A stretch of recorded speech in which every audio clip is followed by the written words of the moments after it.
Mari kita berdoa. Bapa di sorga, di dalam nama Tuhan Yesus kami sangat mengucap syukur karena Tuhan memberikan kepada kami kesempatan kembali belajar memperdalami firman Tuhan. Berkati kami semua yang boleh memiliki hati yang betul-betul mencintai firman Tuhan. Diamlah firman Tuhan, pengajaran-pengajaran Tuhan boleh meneguhkan iman percaya kami kepada Tuhan. Roh Kudus menerangi hati kami.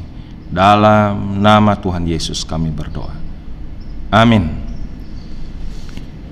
Ya, salam Bapak, Ibu, saudara sekalian, para pecinta firman Tuhan. Kita mengucap syukur bisa bertemu kembali pada saat ini di dalam kita mempelajari firman Tuhan lebih dalam lagi. Ya, ada permintaan dari peserta PA untuk membahas mengenai kebangkitan tubuh. Ya, kebangkitan tubuh ini merupakan salah satu pengakuan iman rasuli yang ke-11. Ya, pengakuan tubuh atau kebangkitan tubuh atau kebangkitan daging atau kebangkitan orang mati. Ya, kebangkitan tubuh atau kebangkitan orang mati nanti berkaitan dengan satu problematik bagaimana kebangkitan tubuh dengan orang-orang yang dikremasi atau di open atau dibakar terus dirarung, atau orang dikremasi terus abunya disimpan dalam satu tempat. Jadi ini merupakan memang satu problematik yang klasik sejak zaman dulu, ya, sejak zaman mula-mula, karena memang tidak semua orang percaya dengan kebangkitan orang mati. Ya, salah satu aliran di Israel adalah orang Saduki, itu tidak percaya dengan kebangkitan orang mati. Dan juga ada kesulitan-kesulitan pemahaman tentang nanti kalau ada kebangkitan tubuh, ya, bagaimana itu bisa terjadi. Nah, makanya Alkitab, firman Tuhan, ya, 1 Korintus pasal 15 itu menjelaskan sebenarnya sudah sangat jelas, ya, dari kebangkitan Kristus yang mendasari kebangkitan kita, terus ada kebangkitan tubuh. Nah, jadi kalau kita baca 1 Korintus pasal 15 berulang-ulang, itu kita pasti mendapatkan pemahaman yang sangat meyakinkan. Nah, saudara, jadi ini kita akan bahas perlahan-lahan supaya kita mendapat pemahaman yang jelas mengenai kebangkitan tubuh atau disebut kebangkitan daging atau kebangkitan orang mati. Karena ini pertanyaan, bukan pertanyaan di zaman sekarang ini, itu sudah dari dulu menjadi sebuah polemik. Makanya mari kita bersama-sama, saya mengajak membaca dari 1 Korintus pasal 15, ya, beberapa ayat dari ayat 35. 1 Korintus 15 ayat 35. Tetapi mungkin ada orang yang bertanya, bagaimanakah orang mati dibangkitkan? Dan dengan tubuh apakah mereka akan datang kembali? Nah, ini saudara-saudara merupakan satu pertanyaan sudah sejak ribuan tahun yang lalu sampai sekarang.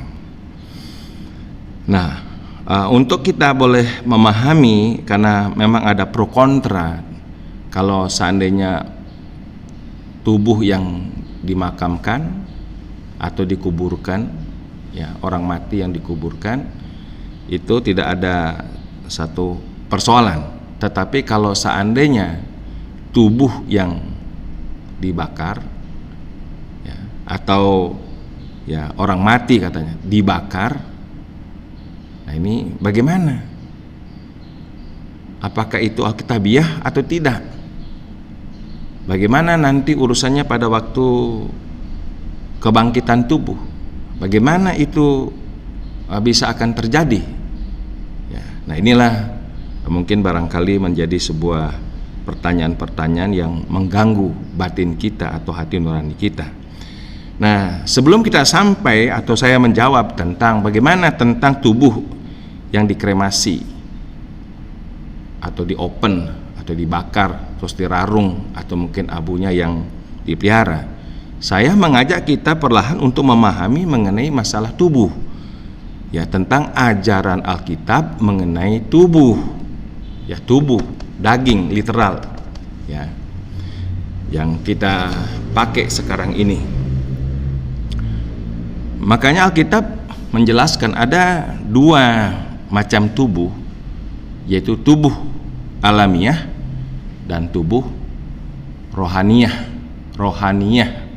ya, tubuh rohani. Nah, pertama kita akan mempelajari Alkitab mengenai tubuh alamiah, ya, karena jelas dikatakan dalam firman Tuhan, ya, dikatakan bahwa ayat 44 yang ditaburkan adalah tubuh alamiah, ya, ragawi ini, ya, tubuh jasmani. Yang dibangkitkan adalah tubuh rohaniah. Jika ada tubuh alamiah, maka ada pula tubuh rohaniah. Nah, saudara, kita pelajari dalam bagian yang pertama ini, saya mengajak kita perlahan-lahan untuk mengerti dulu tentang bagaimana seutuhnya tubuh kita ini, dari ujung rambut sampai telapak kaki, dengan bagian organ-organ tubuh kita yang ada di dalam. Saudara, manusia pertama disebut, ya, diberi nama Adam. Is a man, manusia. Adam, terus ada kata dama. Dama itu tanah, manusia tanah.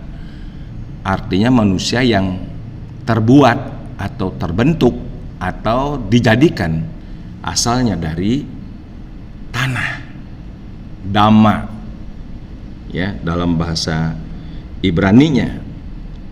Nah, itu kita baca dari kitab Kejadian, ya, kitab Kejadian pasal 2. Mari bersama-sama saudara juga membaca kitab Kejadian 2 ayat yang ke-7, karena referensi yang mendasar paling penting itu Alkitab. Ada banyak literatur, tulisan, ya, teologi tentang tubuh ini, ya. Ada The Dictionary of Biblical Imagery, segala macam gitu rupa, ya, yang banyak penulis teologi yang mendeskripsikan atau menjelaskan tentang tubuh ini. Tapi tetap semua literatur setebal apapun buku itu diambil prinsip dasarnya itu adalah Alkitab, ayat Alkitab. Jadi yang paling kuat itu mendukung adalah pernyataan firman Tuhan. Bukan berarti mengabaikan tentang, mungkin ada banyak literatur. Kalau kita banyak baca literatur, wah, ini penjelasannya tuh panjang lebar, ya. Nah, Kejadian 2 ayat yang ke-7. Ketika itulah Tuhan Allah membentuk manusia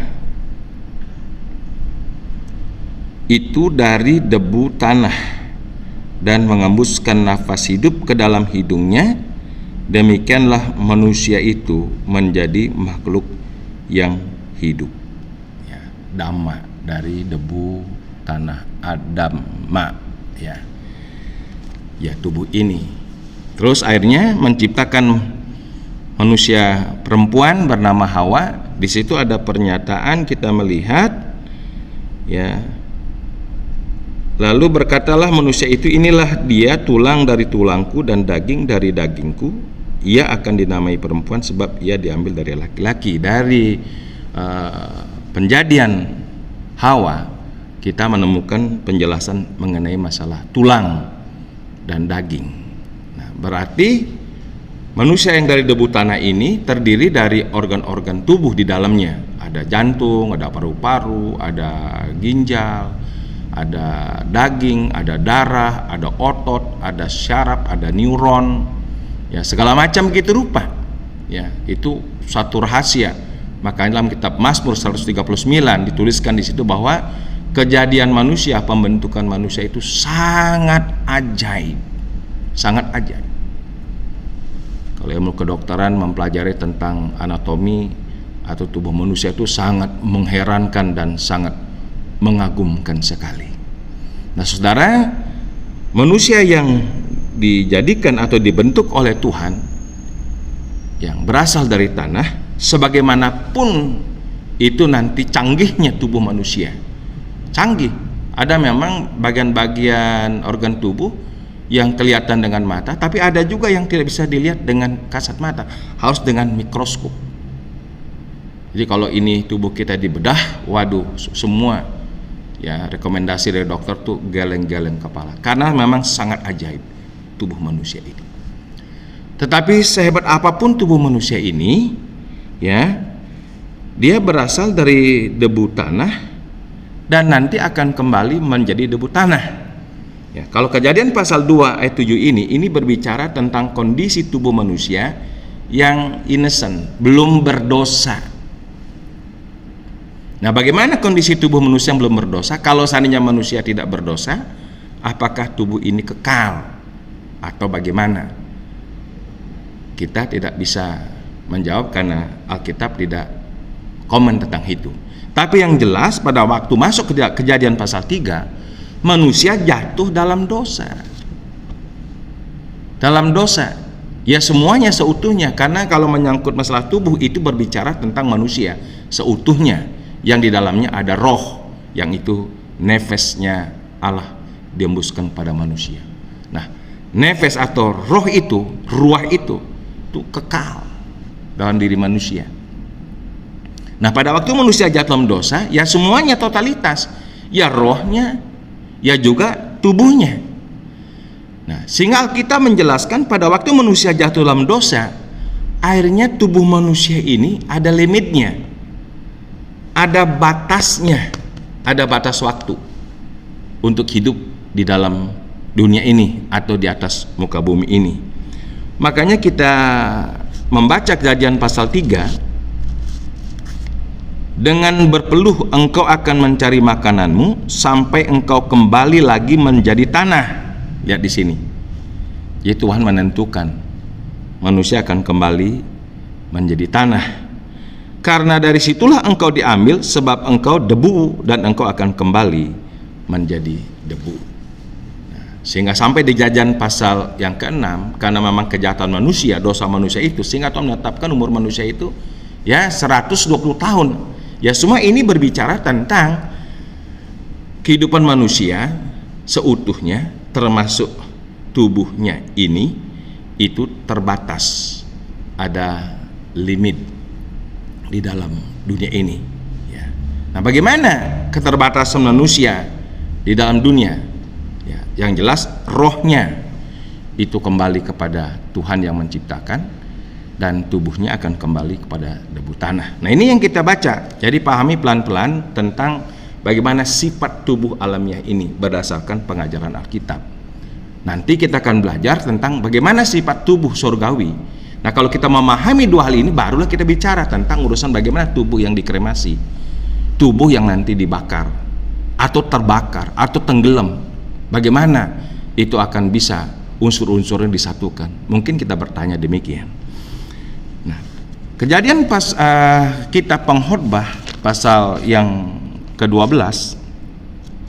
Mari kita baca kitab Pengkhotbah pasal 12 ayat yang ke-7.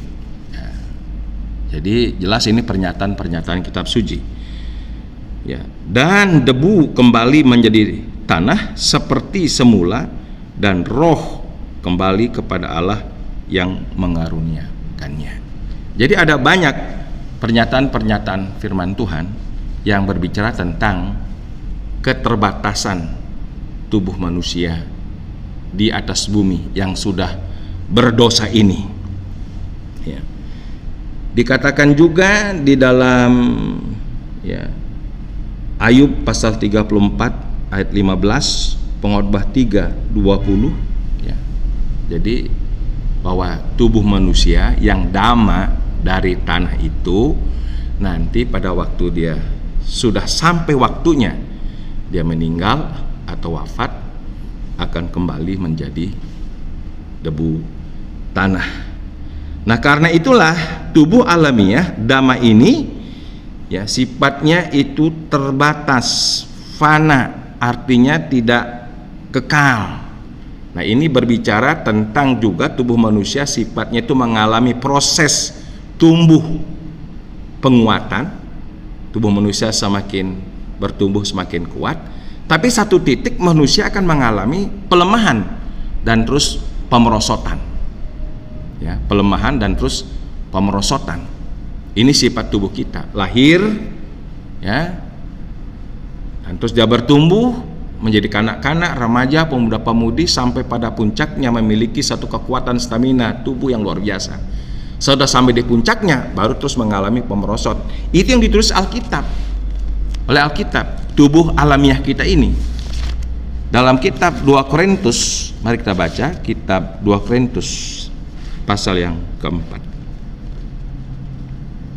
Ya.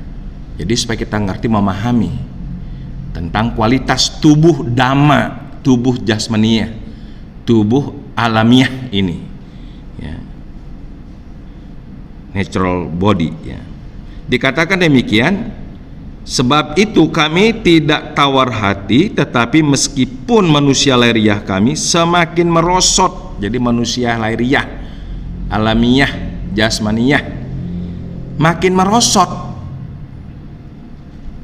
Namun manusia batiniah kami dibaharui dari sehari ke sehari. Saudara sudah merosot terus mengalami pengusuran, usur. Ya. Terus akhirnya disetop oleh namanya kematian. Jadi kematian adalah merupakan titik atau terminal akhir tubuh manusia, tubuh alamiah, tubuh jasmaniah kita ini di bumi. Ya, mengalami pemerosotan, dia usur, dihentikan oleh kematian. Oleh kematian. Sesudah kematian, tubuh manusia mengalami pembusukan atau penghancuran. Hancur dan terus kembali kepada habitatnya, tanah. Ya. Jadi itu dinyatakan firman Tuhan. Nah, tubuh alamiah kita ini ya, dia berguna, berfungsi, bermanfaat di atas muka bumi ini. Ya, ditentukan oleh Tuhan untuk berguna, berfungsi, bermanfaat. Dia melakukan seluruh pemikiran-pemikiran atau kemauan-kemauan dari jiwanya, ya dari pemikirannya, dan dia menggerakkan sehingga bisa menghasilkan hal-hal yang berprestasi tubuh kita ini. Tapi seluruh prestasi tubuh ini yang tadinya mengalami proses meningkat penguatan dan terus mengalami proses pelemahan, penurunan, terus pengusuran, ya, pemerosotan ini, dan terus dihentikan oleh satu titik yang namanya apa? Kematian. Dan terus dikubur, mengalami pembusukan dan penghancuran, dan kembali kepada asalnya, yaitu debu tanah.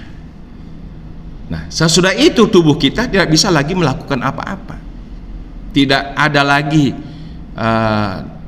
daya, kekuatan dalam tubuh itu karena dia sudah mati. Nah, makanya Alkitab dengan jelas mengatakan di sini bahwa ya, tubuh alamiah kita ini, dama ini, sesuai Alkitab, ya saudara sudah saya ajak dari awal, dari sejak mulanya, terus dalam sebuah proses tubuh manusia di dunia sampai dihentikan oleh titik namanya kematian, terus adalah penghancuran dan kembali ke tanah. Dan apa yang dikatakan pada akhirnya tentang tubuh alamiah ini? Nah, Rasul Paulus ya, yang diilhami oleh Roh Kudus menulis begitu sangat gamblang, luar biasa. Maka dikatakan dalam 1 Korintus 15, ya, sesudah dia juga menjelaskan ayat-ayat sebelumnya berbicara mengenai kualitas daging manusia atau tubuh manusia, ya, tubuh manusia yang alamiah, ya, terus dengan tubuh yang